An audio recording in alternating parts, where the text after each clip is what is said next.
Welcome back to Power On Weekly for the week of January 18th through the 24th. My name is Irving Legend. I am your host. Joining me as always is your co-host, Allie Mayhem. And boy, do we have a big news week this week. For this week's episode, we're going to talk about the Resident Evil live showcase that happened, as well as we're going to dive into what's going on at Blizzard and Vicarious Visions in specifically. And we're also going to talk about Xbox because they had an interesting Friday, to say the least. Mm-hmm. So let's jump right into the beginning. Resident Evil had their showcase this week, and little known facts: the 25th anniversary for Resident Evil. It's actually the 25th anniversary for a lot of games, including The Legend of Zelda. I'm pretty sure. I think that's a 35 actually. Now that I'm thinking about it, Metroid and some other really beloved franchises, basically.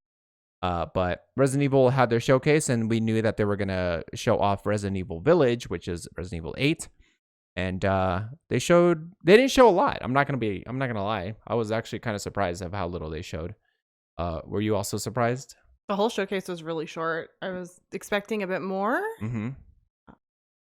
Yeah. I had a house to go photograph like 30 minutes before or from the start of the show, and I was like, guess I'm gonna have to pick this up later, but I actually had enough time to get there. It was only about 20 minutes to show all in total. They showed a lot of Resident Evil 8, not a lot, but just they showed Resident Evil 8 footage and stuff like that, and it looked really good. So Resident Evil Village takes place a couple years after Resident Evil 7, and you continue playing as Ethan Winters. It's got a really nice spooky village and castle setting, really reminiscent of Resident Evil 4. There's a lot of throwbacks and callbacks to Resident Evil 4 in this, actually, and we'll get to there. Gorgeous visuals and a really stunning Victorian Gothic setting. Overall, what did you think about how the looks of the game was? It was beautiful. I love the Victorian Gothic setting. Is it a castle or a mansion? It's like a castle, right? Yeah. Yeah, the castle is really, really beautiful. Mm-hmm. The detail looks really nice. Looks really clean, really crisp. I'm really into the setting, but I'm really confused as to how it ties in with 7. Yeah. Because they're such different settings. Mm-hmm. But it isn't even like they're just different settings. This feels like a completely different time period. Yeah. So that's the only thing that like threw me off when they were like Ethan Winters. I was like, that was the guy from the first one, right? Or from the 7th, and you're like, yeah. And I'm like, what? Yeah. So that's the only thing that I'm like, I don't really. Is it also the aspect of it being like also supernatural entities, like we'll get to like the vampires and the werewolves and stuff, or is it just like the setting in general? It's just the setting, okay, and the characters. Like the characters seem like it feels like you're in like the 1800s, mm-hmm. or like it just doesn't feel modern at all. But then the other setting was clearly very modern. It was like very much set in like a time frame within the past 20 years. Mm-hmm. So that's all. I'm just like, I'm interested in what the tie-in is going to be, because I completely thought it was just a completely different time period. And they're like, Ethan Winters. And I'm like, what? Yeah. And I know that the lady like talks about her, oh, you've met my brother before, which I'm assuming was.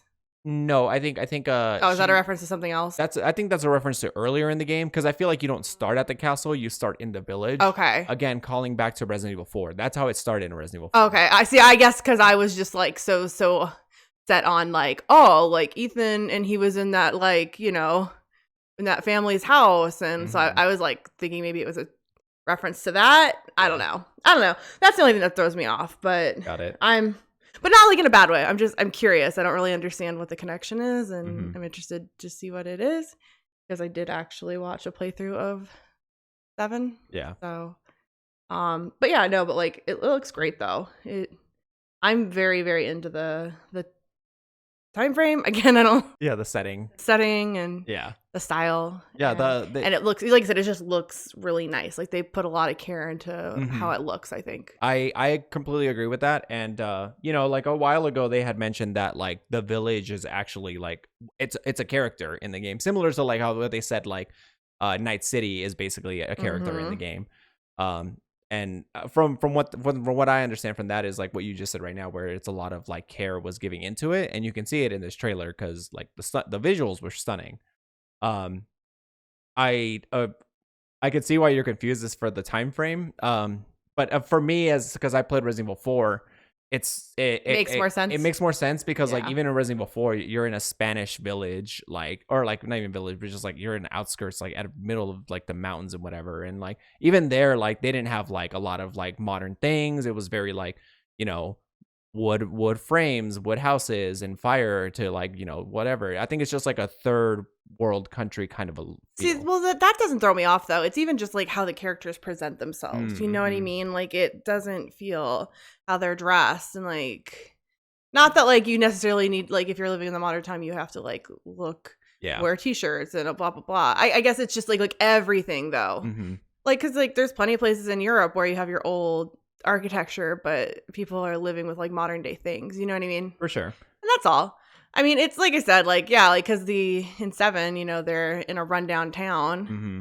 but it still felt very like today. Got it. So, Yeah. like, and it's, you know, I'm not complaining. I mean, it's not bad. It's like, I'm intrigued. I'm Yeah. like, wait, what?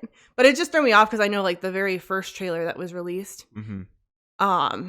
it was all about this outside of the city and the town and the village and the aesthetic, and I was like, Mhm. wow, yeah, they're really throwing it back. Like Yeah. that's literally been my mind frame the whole time, is like, oh wow, they're throwing it back like to the 1800s. Oh. Got it. Doesn't seem like that's what's happening now. I'm just like, I'm confused. Yeah. Yeah. I think. Yeah. So the game is in first person perspective. It's again, Resident Evil 7 is also first person perspective. Semi supernatural enemies like werewolves, witches, and vampires. I mean, maybe that also explains why like they're not modernized, is because she's a vampire and she's probably been living for a while. No, and you're that's fair too. You were like, is that like weird? No, when you asked about earlier, like the supernatural, Mm-hmm. like no, it's not weird. But yeah, I guess I still just my mind associates that with like 1800s, like Yeah. especially because like in modern day versions of vampires and all that, like they'll dress normal or like They shine, they glitter. Yeah. yeah, they glitter.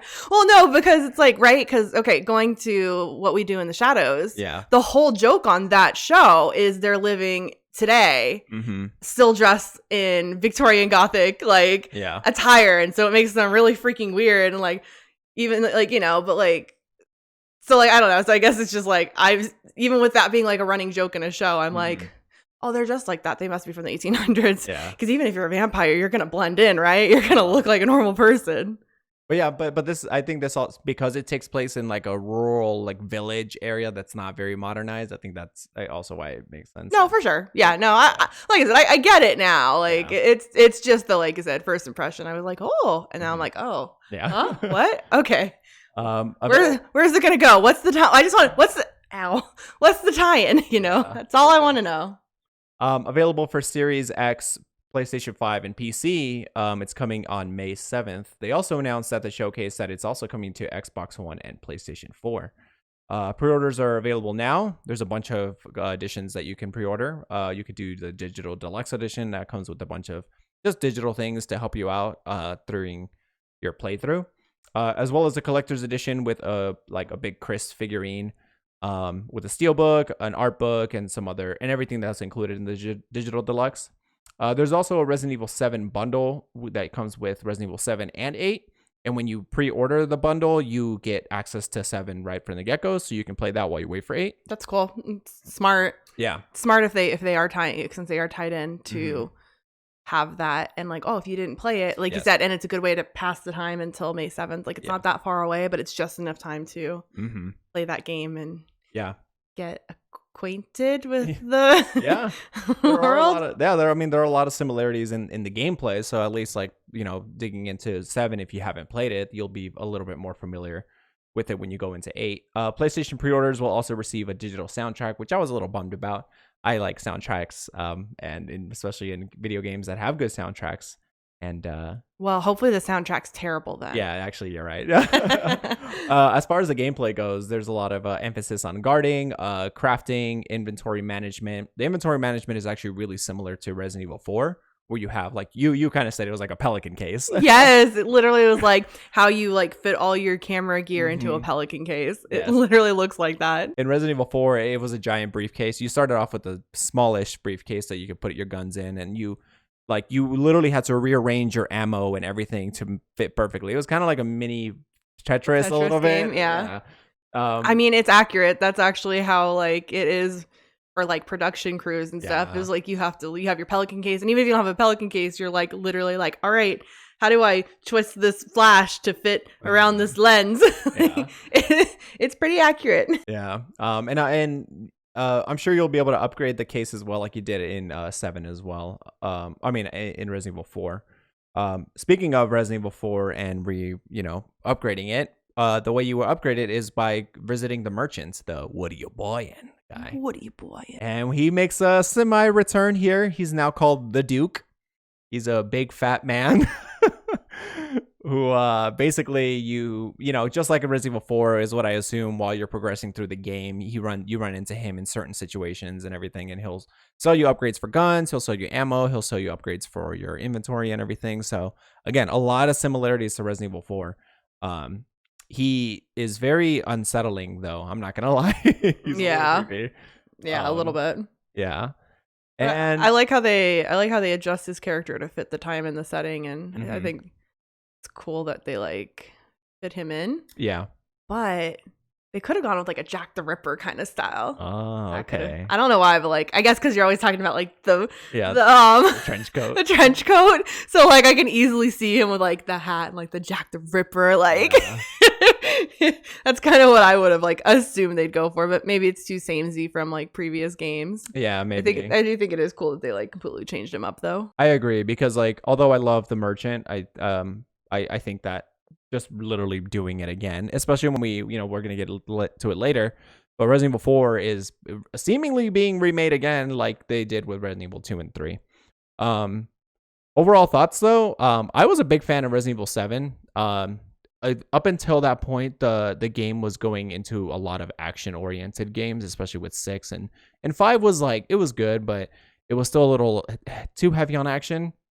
So when they did 7, they did first person, and they brought you to a really creepy, unsettling, house kind of mansion, calling back to Resident Evil 1, and just the atmosphere was really cool. And like you said, we didn't play, but we watched a full playthrough of like Markiplier doing it, and we really liked it. I really enjoyed watching it. I want to play it for myself before I play 8. Well, you got a bundle. Yeah, there is a bundle, but there's also even better. It's on Game Pass right now. Oh, yeah. I didn't realize that. Yep. So if you are looking, or if you haven't tried 7, and you haven't like seen a gameplay of it, like, and you have Game Pass, definitely check it out on there. Especially if you are somewhat interested or excited for Resident Evil 8. Yeah.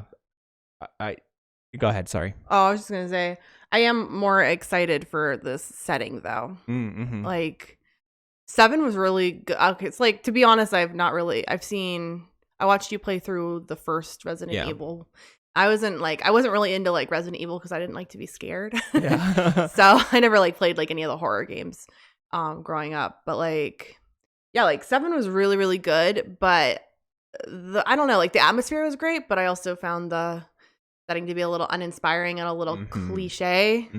Like I don't know, it just feels like, oh, so many horror movies have done this setting, and I know that this like, the Gothic Mansion isn't much less cliche, but like it just looks so exciting, and then I don't know, like it's more interesting for you. It's more interesting. It feels a little less like a classic horror movie, and it's going into more of the like, what is it, not horror, but like monster horror, which I like. Yes. Yeah. Like Frankenstein and vampires, and like I like that general thing. So knowing how good 7 was, because like I said, it was really good. The atmosphere was great. It just had like it was just good. Yeah. I'm excited to see that kind of gameplay and that kind of thing done in something that's a little more inspiring to me. To you, yeah. No, for sure. I definitely agree. I do hope that they continue with the unsettling, creepy atmosphere, and you kind of get it in the through the trailer watching it, and especially in the Maiden demo that you can play for PlayStation 5. And we'll talk about that now since we're saying it, but like that, we watched the demo. It was really short, so I was a little bummed that it came only to PlayStation 5, but I'm also like, it's non-combat, it's just to see it running, and it looks great. And when you start out in the dungeon and it's really It, creepy, really unsettling. it was literally an atmosphere simulator. Yes. And yeah, and then when you like get out of the dungeon and you go into that open corridor with like the big chandelier and the giant staircase, like and you just see all the visuals and everything. It looked really, really nice it was nice to look at. And then even like the ambient noises, and when you were walking back down the stairs, like, the tall lady was like talking to you, and it's like literally in your ear, and it's just it really hit that vibe that I want. And that's why I'm really excited for it. So yeah. Something that I'm not so very excited for. Oh wait. Is it the reverse? Reverse Resident Evil. They had been doing a bunch of testing on this for a while, and they finally made it public. And you can actually, I think you could still try to get into the closed beta, but it's essentially a multiplayer third-person shooter. It has a comic book artwork similar to like Spider-Man Into the Spider-Verse, or like the cell shaded and everything. It's a multiplayer game, 4 to 6 players, where it's basically an infection type mode. So you play as the heroes, and then when you die, you then turn into the villains. So you can be like Jack from Resident Evil 7, or you can be like those like ugly weird monsters from Resident Evil 3. And if you become those and you kill the other players, then you get points, obviously, but then you also can get vials of like virus vials to make you even stronger, essentially just creating like, mutating into like a nemesis, a character or something. So you do get this when you get Resident Evil 8. So it just comes as bundled in, similar to like how Resident Evil 3 Remake had that other 1v4 gameplay where you play as a mastermind. You probably didn't see it, but everyone else does. Yeah. They did something similar like that in Resident Evil 3. Oh. And it was kind of cool, but not really. Like, you as a mastermind, you're kind of overpowered. So, I don't know. This kind of just feels like they just tacked this on, right? Yeah. Nothing against the developers of doing this, but it's just, I don't really see like me playing this personally. It just, anytime Resident Evil does some multiplayer thing, they always never goes fail. good. They never, yeah. I mean, they try to make Resident Evil into an esports game. Oh, yeah. no. Something I am excited for, though, going back from excited to not to back to excited, is Resident Evil Infinite Darkness. They showed a tiny little snippet of the CGI animated film coming to Netflix. And this takes place a few years after Resident Evil 4, and you play as Leon and Claire. Not play as you. It's it features Leon and Claire. It's gonna be released in this year. I've personally been a fan of the CGI movies. They're really good. They're not as ugly as CGI anime is. So yeah, I'm excited for that. I know you haven't seen them and you're not really a fan of CGI anime, but I think you would like this. Okay. And last but not least, we have to talk about Resident Evil 4 Remake. It's getting a partial reboot, which sounds weird because this hasn't even been officially announced, but rumors and things have been speculating within the industry that they are making a Resident Evil 4 remake, similar to how they did Resident Evil 1 and 2. But apparently the original developers... 2 and 3? 2 and 3, yeah, I'm sorry. No worries. Yeah. The original developers, M2, they were apparently too faithful to the original Resident Evil 4 game. And so a new dev team has stepped in to take over. Capcom wants them to take inspiration from the game, similar to like Resident Evil 2 and 3 took inspiration from their video games and made it their own, as opposed to just a carbon copy of it, which M2 then said they wanted to stay faithful to Resident Evil 4 because of the backlash of Resident Evil 2 and 3. They had a lot of cut content from the original game that didn't make it into the remakes, especially 3. This 3 is a short game, 7 hours long. So they kind of wanted to stay a lot more faithful to it. Now, Resident Evil 4 is not the biggest, largest game, but it's a pretty big game. It's about 20 hours if you're really taking your time to it. So, and at least that's what I think. How I feel it does. I think that they have. Resident Evil 4 has always been a weird thing because they the whole point of Resident Evil 2 and 3 remake being so cool is that um they took inspirations from the originals where they had like as far as like the setting and the story and everything, but the reason why it was so cool and unique was not only upgraded visuals and the upgraded setting and just like technology being better, but also switching it to the third person perspective. 2 and 3 and 1 had tank controls where it fixed cameras and everything. So that's why it's so different and it's so cool and so relevant here. But 4 basically was the first one that did the over the shoulder third person view.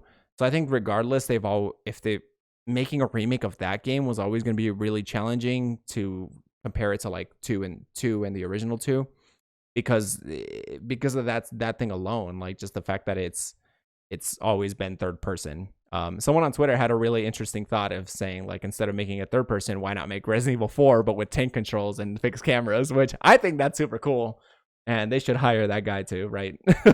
Instead of the new dev team for this. I know you've never played any of these games, but do you have any thoughts on this in general? Like as far as like partial reboot, like midway through development? Well, yeah, I mean, that's a difficult situation because I can see the argument from both sides. Mm-hmm. One side is saying this is like people complained on the last 2, so I'm trying to listen to the player. But then the other side is I don't blame Capcom because how often are we getting these games that are note by note remake? Yeah, and that isn't necessarily a bad thing if a game is old enough.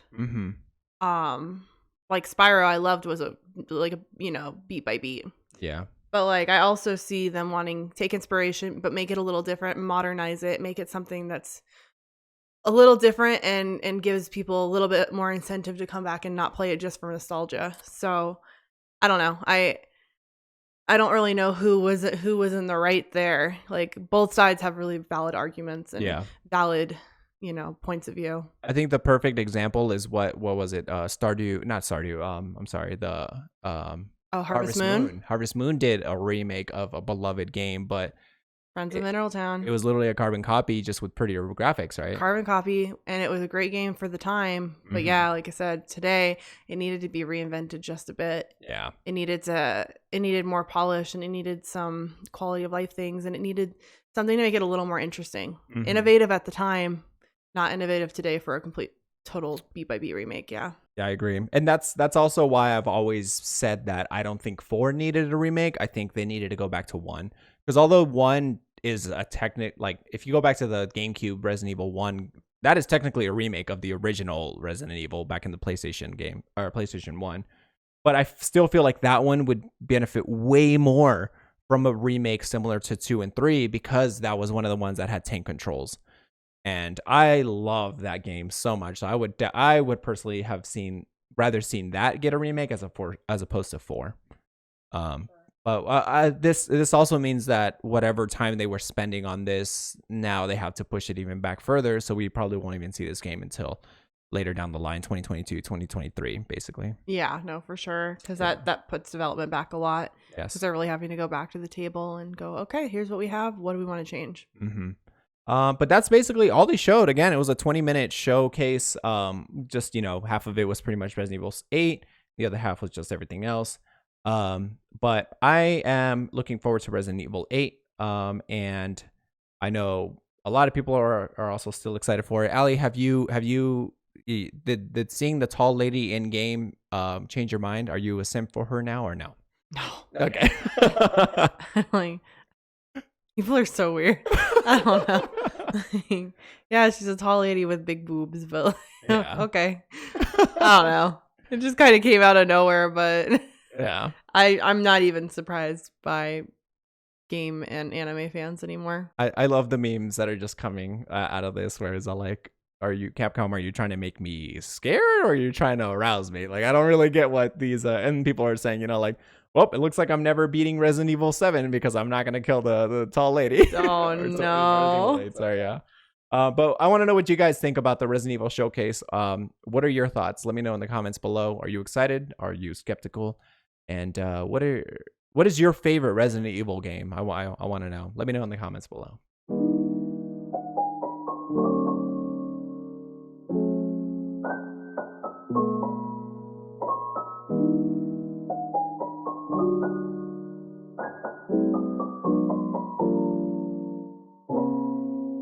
Vicarious Visions is officially merging with Blizzard. Vicarious Vision, the team mostly known behind the Tony Hawk Pro Skater 1 and 2 remake that came out last year, as well as the Really? Bash Crash Bandicoot. Crash Bandicoot? Yes. Okay. I was trying to be obnoxious on that second. Oh, no, I thought you were being legit because you just messed up so bad. Crash Bandicoot. Crash Bandicoot. Crash Bandicoot Insane Trilogy, they have been reassigned to current and existing Blizzard projects. Most likely, like Overwatch 2, Blizzard, or Diablo Immortals, Diablo 4, and I don't know, maybe something has to do with StarCraft. Who knows? They kind of just shelved that game anyways. Pretty much canceling any future projects that they may have been working on or planning on working on. So this means no more Tony Hawk Pro Skater remakes, even though last year that was one of the most beloved games that came out. Steve, I am so sorry about this news. I'm pretty sure that was his game of the year. Yeah. Uh-huh. So I was actually, Tony Hawk Pro Skater 1 and 2 were really cool, but I kind of wanted an Underground remake, and now, or I think it was not Underground. What am I thinking of? American's Wasteland? I think that's the one. Anyways, I guess we're not going to see that. Allie, what are your thoughts on this? Are they part of, they're part of Activision. Activision, yes. And they dissolved it and just separated out the team. Yes. So about 200 employees basically have been kind of spread out into, current and existing projects. Good news, they still have their jobs. Bad news, they don't really get to make any more video games. Well, their own video games. Is what I'm saying. Yeah. Their own projects. Yes. I mean, selfishly, I'm happy because maybe Overwatch 2 will actually freaking come out before, 2029. 2029. But yeah. No, I mean, it always sucks to see like a team that's proven themselves get dissolved, because it's just like it's good for the company to have the extra hands if they really needed them. Yeah. But it also kind of just sucks where it's like, couldn't you have just hired other people and kept these guys doing stuff? Because I know that Tony Hawk and Crash were both very, very well received. They did great with those remakes, and I don't know, maybe the numbers weren't there. Maybe it was like critically well received, but not financially well received. Yeah, maybe just enough people didn't buy. But then I think that might just be because the nostalgia cash grab is kind of slowly waning on people. Yeah. Like, I loved Crash, but I didn't want to play those games again. And like Tony Hawk, great games, but did I want to shell out $60 for? Yeah. I don't know. I mean, like, I got my, like, I can't complain. I got my dream with like Spyro, but like, there's not a ton of I don't know. Yeah. I always feel so like I get so like back and forth on things because I'm like, oh, like I have a lot of games I wanted to, like I would buy, but that's the thing though, right? Where players do have like niche things that they would want to remake. And even though that this game, especially Tony Hawk Pro Skater 1 and 2 remake, was like, that was made for me. I love those games. And even then I didn't pick them up because it was just a nostalgic cash grab. Like, and nothing against that. Like, they did a fantastic job, but I also didn't really see a reason why to go revisit those games except to feel that nostalgia. And not saying that they're bad, because they'll compare, obviously they're really good, but just me personally, I didn't really feel the urge to spend another, $40 to $60 to replay a game that I've already played. Instead, I just, wasted 7 years waiting for Cyberpunk. No, just kidding. Oh. Bow, bow, bow. Blizzard has been in a lot of scrutiny from their fans not delivering recently. Diablo's Immortal fell flat on its face when it was released. It was announced on during BlizzCon, and we haven't really heard anything about Overwatch 2 since they announced it. This February BlizzCon is gonna be disastrous. That's my prediction. You heard it here first, Allie, and we will do an episode on that, and she'll revert you back to this episode. This moment. Allie, you actually know a few things about Overwatch 2 and their development. You watched that thing on. I got it from my insider source. Yeah, your Overwatch. Yeah, yeah, you too. So go ahead and fill us in as to like what the hell is happening with the current from the current state of the game, Overwatch 1 right now to like what we're expecting to see. A lot of pressure. I only remember so much. No, I mean they're just saying like inside source. I think is it Metro who's constantly known for leaking BlizzCon shit. Yeah. He's basically just said that don't expect Overwatch 2 to be announced like for this year. Yeah, they're like, or it's just very delayed. Like they're very behind on production, and like they're just behind. But like, what everyone's saying is it's like, okay, like, so what are you behind on? Yeah, I guess there's like job listings for like story or something in that realm that makes it hint that they're looking for people to fill in PvE stuff for Overwatch 2. Yeah. So it's just like everyone's like, okay, so you guys announced at BlizzCon a year or two ago you guys were going to stop content on Overwatch 1 to focus on Overwatch 2. And all of that happened before the pandemic. So like it's kind of like, what are the excuses now? Yeah, because Overwatch 2 was essentially just like it's Overwatch 1 with the PvP with a freshly paint coat, updated visuals and updated character models, but they're also gonna add a bunch of new characters in one go with it. Okay, yeah, as opposed to how they've been doing it with Overwatch 1, where they spread out the characters, basically three a year, and on top of that, they also introduced the PvE element. So what you're saying is basically like they've announced this in 2019 that this is going to happen. They had about a year, and like granted, during the pandemic, it's been really hard to work from home, but if they're posting job listings about trying to get stuff for story, that's the problem. And like it's not like you need to remake Overwatch 2's multiplayer. Like the whole focus that you've probably been working on has been the PvE. So that's where a lot of people are getting their frustrations from, right? Yeah. Well, what I figure is they probably had teams focusing on PvE, and then they had teams focusing on hero development balance. Yeah. But it's just like, so the question is, it's like, are you guys going to continue? Are you guys pretty much done with that part? Are you guys going to continue to sit on that for another year? Because the thing is, and the impression is it's like, we're not going to give you any content for a year, but it's going to be so worth it because we're focusing all of our time and attention on Overwatch 2. And it's just like, so now you're saying it's going to, like, if they come out and they say, we don't have a date or we don't have any information and it could be up to another year, this game, if it doesn't get released until 2022, that's going to be a huge problem because they're already losing players. People are already frustrated. People are already tired of waiting. Yeah. And I don't know, maybe we're like a very entitled generation of gamers, but when your whole thing was constant drips of content, yeah, and then you suddenly cut it off, but you're like, oh, but like it's because we're focusing on this thing.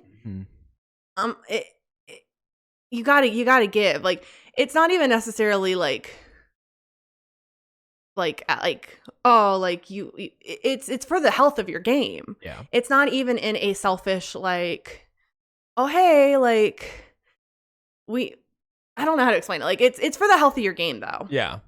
Cause like the difference is like back in like the Halo 1, Halo 2, Halo 3 days, you had development on a game, they dropped a game, and then they would have a few DLCs for probably about a year. Yeah. But then they would cut on that game because they were going into a new game completely. Yeah. I think that's where the struggle of this is it's kind of like Overwatch is like they're trying to be in this weird middle ground of we're a games for service. Kind of, yeah. But then we're also making an expansion, but you're not really making an expansion. It's the same game. You're just adding a PvE and asking people to pay more money for which I have no problem supporting them financially because they have given a lot. Yes. Like that's not even the issue. The issue is that lack of content. It's not healthy for your game. It's not healthy for your player base. When it's kind of like, that's kind of what that's what you came out and you're like, this is what the game is. And then suddenly you kind of shift course. if we were getting a whole different game, I think people would be like, oh, okay, this game, the service for this game is done. Yeah. It's complete. We now have to, like, does that make sense? Like Yes. back in the day of like Halo 1, Halo 2, Halo 3, you're like, okay, they're done with this game. And you knew that and you accepted that and you knew Halo 2 would come and be the same thing. Am I making sense? Yes, you are making Okay. sense because, and I always go back to this, but this is exactly what happened with Destiny. Destiny was supposed to I was be thinking that a too. 10-year game that, spanned throughout all 10 years. Oh, and that was Activision too. What? Yeah, exactly. And they came out with like, DLC, major DLC, another DLC, and everything like that. So that's what we all picked. We all thought that it was just going to continue like that. Really quick, and that made sense. Destiny should have continued that way because Yes. the DLC, you're paying for the content. Each content, yeah. And they're getting funded. Yes. That was always what was so weird about Destiny 2 is like, no, you're getting the continuous funds. It's not like you're giving all this for free and you need to make more money. Yeah, and then when Destiny 2 came out, it was a new game basically because not only was it like similar to Overwatch 2 where it was updated graphics, updated visuals and everything, and like, they internally there was a lot of things different from Destiny 2 from Destiny 1, but at the same time everything in your vault from Destiny 1 was just irrelevant because you lost it all. And going to Destiny 2 was kind of bittersweet because you worked really hard to get all that stuff in Resident Oh my God, you are so stuck on Resident Evil. Destiny 1, you worked so hard to get all those things in Destiny 1, Gallarhorn, and Icebreaker, whatever it was. To then have to go into a new game and not have anything. I get like that's kind of the chase of that game, and that's how the game is, mostly like that's what is enticing about it. And they're kind of having an issue with that right now of like, chasing that grind and everything, but then making things irrelevant anyways. But that's why I always feel it's so similar to Destiny, that what's going on with Overwatch 2, that it also doesn't surprise me that this is happening because they've already done it before. The difference with that though is that it was a completely different game. Yeah. And at the end of the day, Overwatch is a PvP game. Even if you add in a PvE thing, yes, people are going to play it, but that's not the core of Overwatch. And that's not why people are playing Overwatch. That's like it. Excuse me. That's not like, people are in it for the PvP, and the PvE game is just going to be like an added bonus. Yeah. And the only difference with the whole Destiny thing that you're saying is the fact that, from what I understand, is the PvP game, the core of Overwatch is staying the same. Yeah. And it's not like, oh, well, we're moving, like they're not doing what they did with Destiny though, and doing a cutoff where you're like, well, everything in that vault doesn't count. It's all the same, and that's what's so like frustrating and confusing is it's like, so it's the exact same game.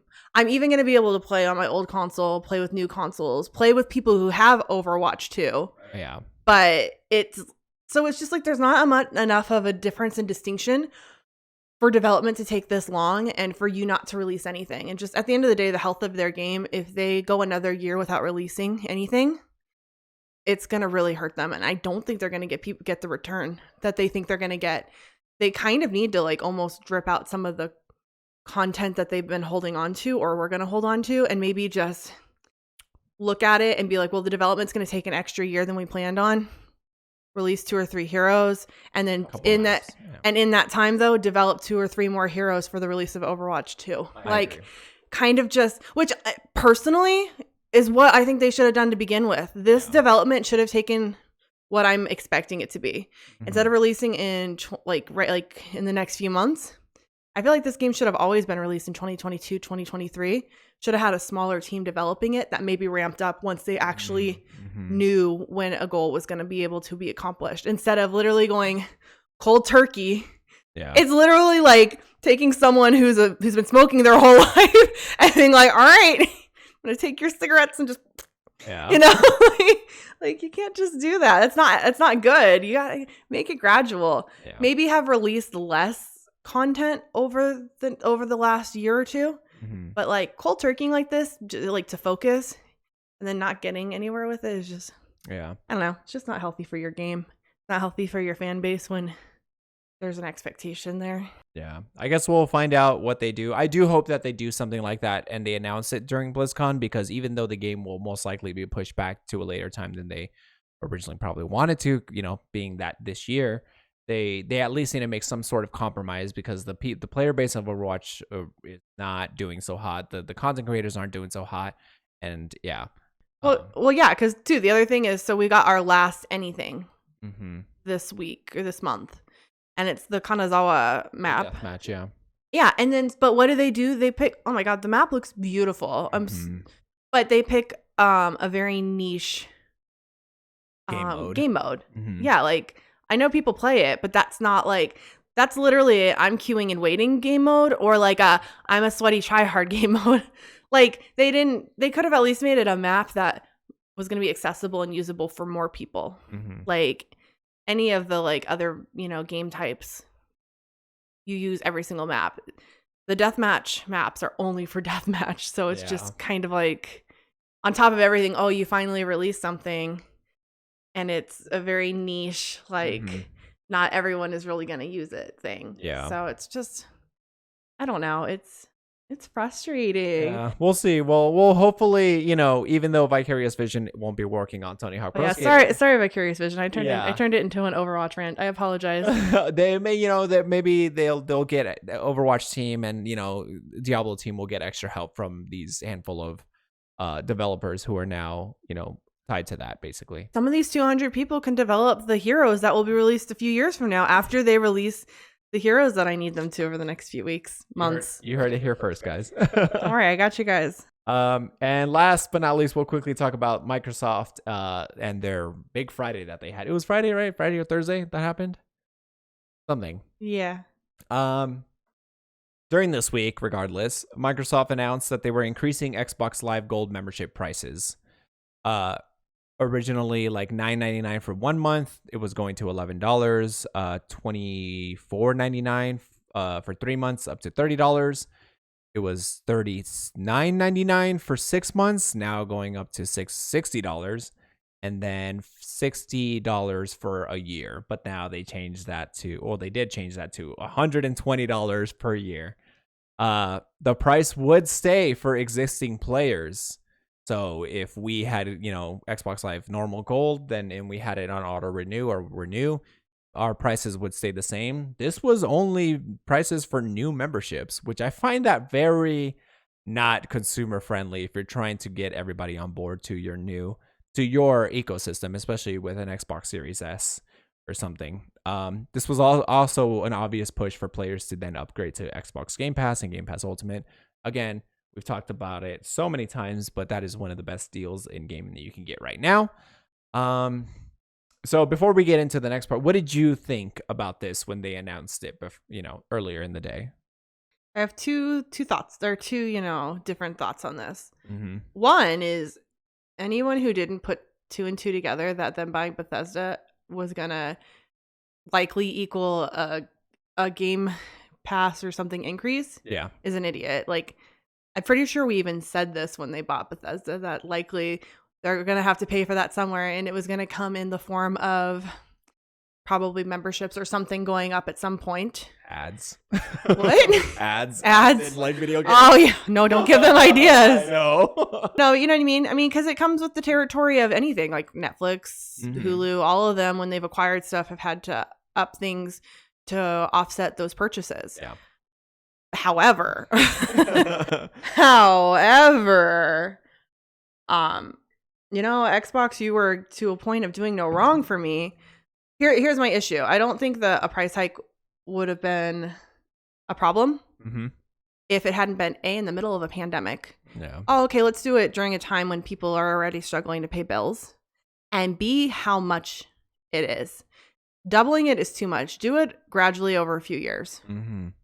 To literally just double it overnight, it is very much it feels very much like we're pricing you guys out of this so that you buy Game Pass and Game Pass Ultimate. Yeah. Which, I mean, again, though, I will also say, if you don't just have those anyways and you have to pay for gold regardless, like, what are you doing? It's such a good deal that you should already be paying that. But I do understand that maybe that was bare minimum. People could literally not afford it. Yeah. I understand that not everyone is in a financial privilege that maybe that $5 to $10 a month extra is just pushing them out of something. Like, yeah. I do realize that. But yeah, again, it's more like, I don't I wouldn't have blamed Xbox for upping the price. It was when they did it and how much and how they did it. Yeah. Like, come on, guys, read the room a little bit. Like, do a small gradual increase and maybe have done it like next year. Yeah. And then maybe another one another year. Or they were doing so good. I was so happy with you, Xbox. And then you kind of just poo-pooed on everybody until you got bullied into changing your minds. Yeah. So I mean that is essentially what happened. I mean, and like you said, they've been on a hot streak as far as like the news that they've been having. It's just like it's been a lot of ups for them. So this was a huge blow to their momentum. And boy, did they remedy that so fast. Literally, that before the day ended, they reversed it all. And they also included the fact that free-to-play games that you play on Xbox, including Fortnite, Warzone, and all these other things, would not require gold, which that should have been a thing years ago. That should have always been a thing, yeah. If you can play it for free on your PC or whatever, then you should have never had to have paid to play. But really quick, do you have to pay to play those games on PlayStation? I genuinely don't know. I'm asking. No. How about Nintendo? You do on Nintendo because Nintendo you do. Because I know someone was like, oh, well, other places. And I was like, I have to pay to get on Animal Crossing. Like, don't tell me that I don't have to pay money for multiplayer on that. Well, certain free-to-play games like Fortnite, because Fortnite is... Okay, that's what I'm asking. Is Fortnite and stuff, you have to pay... I'll have to double check, but I'm pretty sure you do... I don't know. I think on Nintendo you do. I think they're pretty much like Xbox. Yeah, but anyhow, no, it should have never been a thing. If a game is free to play and you don't have to pay for it other places, you should have never. It's just it just kind of comes with the territory. Yeah. So they put out a statement later on that day, said, "We messed up today and you were right to let us know. Connecting and playing with friends is a vital part of gaming, and we failed to meet that expectations of players who counted on it every day. As a result, we have decided not to change the Xbox Live Gold pricing. We're turning this momentum into an opportunity to bring Xbox Live more in line with how we see the players at the center of the experience. For free-to-play games, you will no longer need Xbox Live Gold membership to play those games on Xbox. We are working hard to deliver this change as soon as possible in the coming months. If you are an Xbox Live Gold member already, you will stay at your current price for renewal. New and existing members can continue to enjoy Xbox Live Gold for the same price as they paid today. In the US, $9.99 for 1 month, $24.99 for 3 months, $3.99 for 6, and $5.99 for 12. So they basically just flipped it right around. So the issue with this is, yes, thank you for reversing it when you got backlash. Yeah. And thank you for all of that. But like, it's so disingenuous to only do it because enough people complained. It also makes it very clear that raise in price wasn't necessary. If not only are you able to be like, okay, we'll keep it at this and free to play. Well, we're also going to make it so some of you don't even have to play it if you just play these free to play games. Like, it makes it very clear that the money wasn't necessary, or the money to like an increase at that steep of a price wasn't necessary. Like, they could have done it, like I said, in small increments. Yes. Or they could have done it in the future. Yeah. When maybe things were in a better financial state. Like, it just makes it very clear that like we didn't really need to do this right now. Yeah.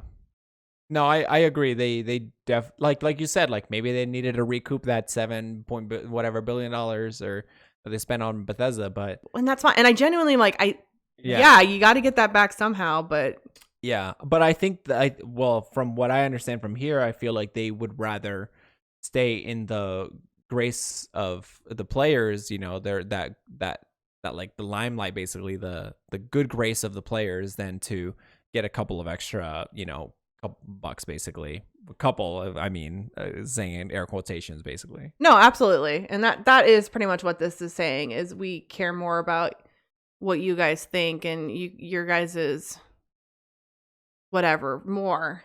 Yeah. But again, it's just a little disingenuous because it's like you kind of went like so extreme on the upgrade and then pulled completely back, and it's just like completely back, and then also added a bonus to it. Where it's like, if you guys had just upped it a little bit, you probably wouldn't have had much backlash. If they upped it and made the free to play aspect, that I think I think they wouldn't have gotten as. I think they if would they have, a small, not upgrade, as bad. like you said, increments, right? Like increase it a little bit, $5 more for each tier. I think it would have been a lot more well received if they also added on top of it that you also get free to play games for free. Yeah. There's just other ways they could have gone around it. And again, like, that's the thing is, at the end of the day, like, we really like Xbox, but we're not going to fanboy over it. Like, how they handled this was really shitty. Yeah. I'm glad that they came back as fast as they did and made that decision, but it's a little disingenuous in my opinion. And it just kind of sucks because, like you said, they were doing so good and they were doing so much good stuff. And I think, I don't know, like, just hopefully they learn from that and they'll not make such an extreme change in the future. Yeah. But that's all the time we have for this week's episode. I hope you guys enjoyed it. Let me know what you guys think about Vicarious Visions merging with Blizzard, and what were your thoughts and opinions on the Xbox Live Gold membership price increasing? Were you okay with it, or were you also with everybody else, pitchfork in hand, ready to take down Microsoft? Let me know in the comments below, and we will see you guys next week. Stay safe, everybody. Take care. Bye. Bye.